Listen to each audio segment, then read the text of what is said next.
అందరు ఎలా ఉన్నారు? Good morning. నేనైతే ఈరోజు బ్రేక్ఫాస్ట్కి సెట్ దోశ ప్రిపేర్ చేసేస్తున్నాను. చూసారు కదా, ఇది క్యాస్ట్ ఐరన్ తవాలో వేసాను దోశలు. చూసారు కదా ఎంత బాగా వచ్చాయో. ఇక్కడైతే చట్నీ రెడీ చేసుకొని పెట్టుకున్నాను. ఆయిల్ ఇంకొంచెం ఇట్లా పైనుంచి కావాలంటే వేసుకోవచ్చు. నేనైతే కారపొడి పైనుంచి ఇలా చల్లాను. ఒక్క నిమిషం ఇలా టర్న్ చేద్దాము దోశని. చూసారు కదా, టర్న్ చేయకున్నా పర్వాలేదు. యాక్చువల్గా అయితే లిడ్ పెట్టాం కదా, లోపలంతా సాఫ్ట్ స్పాంజీ లాగా అయిపోతాయి.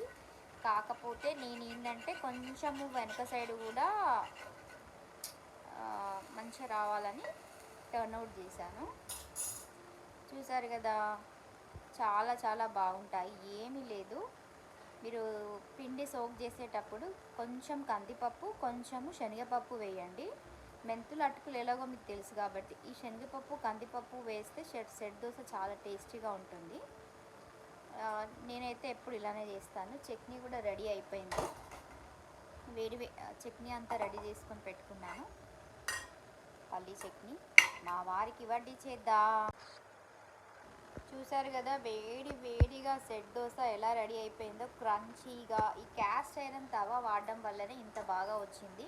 ఖచ్చితంగా మీరు దోశలకి క్యాస్ట్ ఐరన్ తెచ్చుకోండి. ఇదైతే నేను లార్జ్ యూజ్ చేస్తున్నాను క్యాస్ట్ ఐరన్. ఇందులో చేయడం వల్లనే ఇంత క్రంచీగా, అసలు ఎంత టెంప్టింగ్గా ఉన్నాయో చూడండి. చట్నీ కూడా చేశాను. సరే వెళ్ళి మా ఆయనకి ఇద్దాం రండి, ఎలా రియాక్ట్ అవుతాడో చూద్దాం. నరేష్, ఈరోజు బ్రేక్ఫాస్ట్ సెట్ దోశ. ఈరోజు మార్నింగ్ లేచి పూజ చేసేసుకున్నాను. మా ఆయనకి సెట్ దోశ పెట్టేస్తున్నాను. టేస్ట్ చూసి చెప్పాలి.